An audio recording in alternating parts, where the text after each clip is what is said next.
here I am in Mozambique, festive season 2019, and I'm convinced we're going to have an ordinary girls' trip. We had been planning for this trip, putting down deposits, budgeting, getting insurance, all of it, planning for months.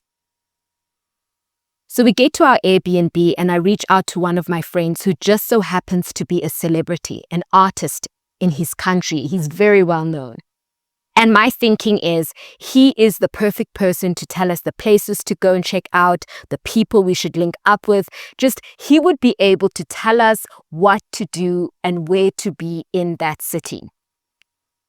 And so I reach out to him and he does. He says, go here, reach out to this person. You're going to have a good time.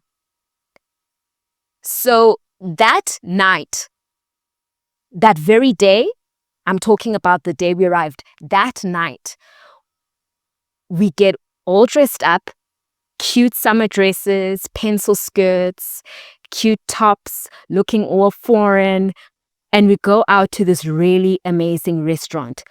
Beachfront view, just this tropical breeze, beautiful people everywhere. The music is going, the ambience is it. It was, listen. It was just what we wanted. We order food and drinks, and then the bill comes. We were not prepared. We were not prepared. The prices in Maputo, no. Nope. I mean, we looked at each other. We had that moment of looking at each other, and I was clear we are going to have to slow ourselves all the way down. Otherwise, we would end up having tea and bread for the rest of this trip. So we decide, okay, we're going to have our last drink, go back to the Airbnb, sleep, wake up in the morning, discuss all of this because we've just got to have a plan.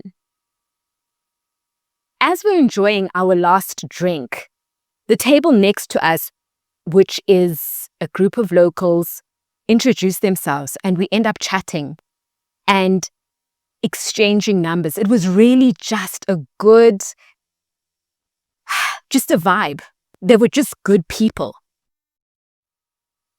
Little did I know that what seemed like a simple and modest girls' trip was about to take a turn in a way I had never expected.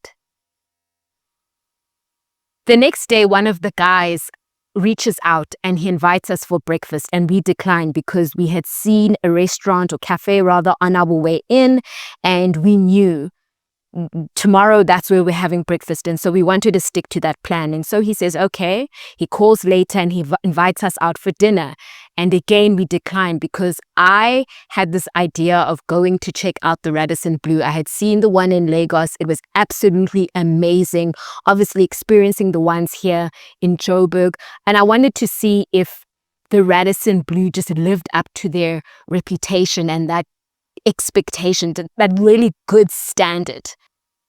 So he says, okay, cool. He calls again the next morning and we end up agreeing to have lunch.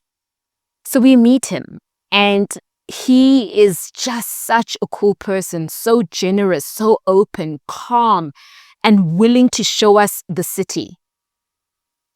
One thing my cousin, who was part of the girls' trip, had said from the very beginning is she did not want to go there and have a tourist experience. She didn't want to go there and not see what locals were seeing, not experience what locals were experiencing. She is the type of person who went to Tokyo, went to a market, and experienced some very exotic street food. I'm not going to mention, but she experienced it. She ate it all up.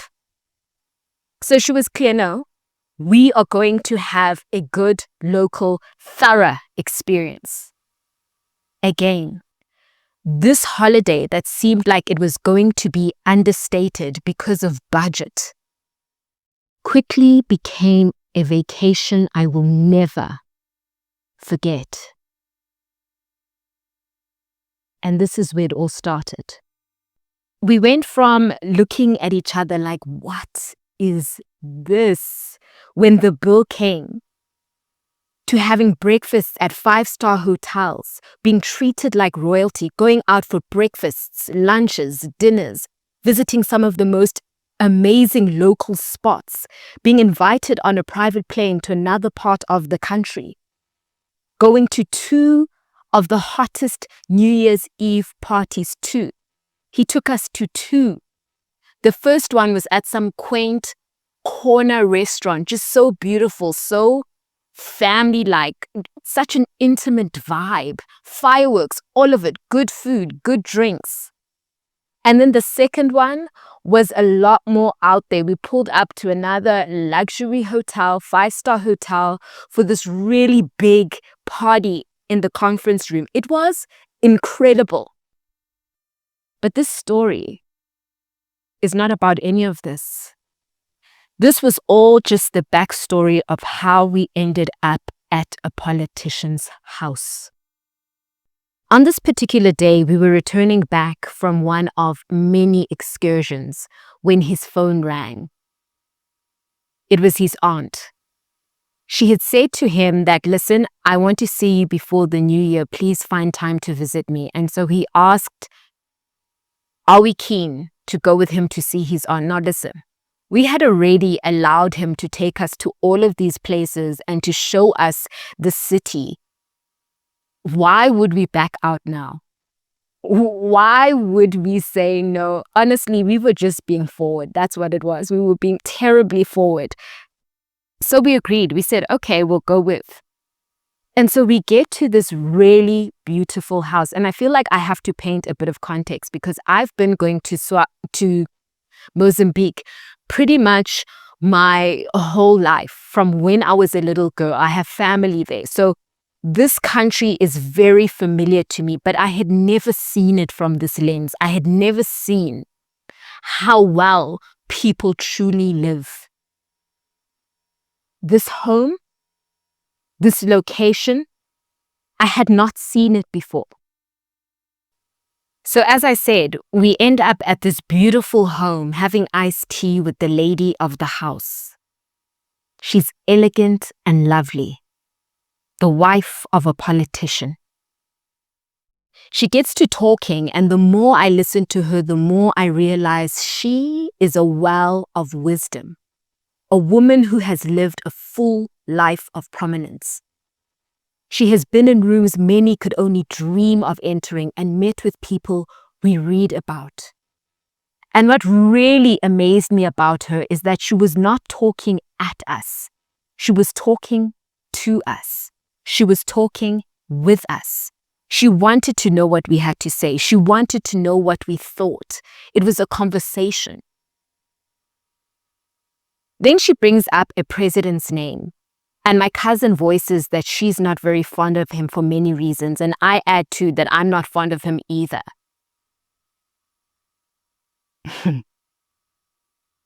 Little did we know that president, she knows him very well.